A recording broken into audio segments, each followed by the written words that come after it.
إنا لله وإنا إليه راجعون.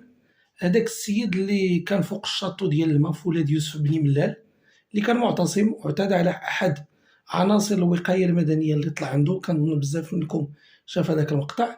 قبل قليل قرر أن ينهي حياته.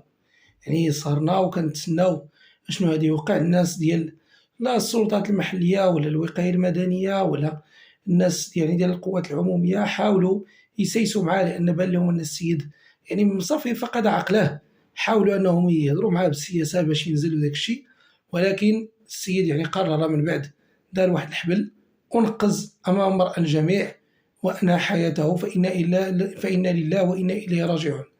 أما بخصوص هذاك الرجل ديال الوقاية المدنية، فهو الآن يتم المعالجة ديالو، أصيب ببعض الإصابات وكسر، وكنتمناو ليه الشفاء العاجل. وهذا الشيء اللي كاين، والله يهدي الجميع والله يحفظ بلادنا.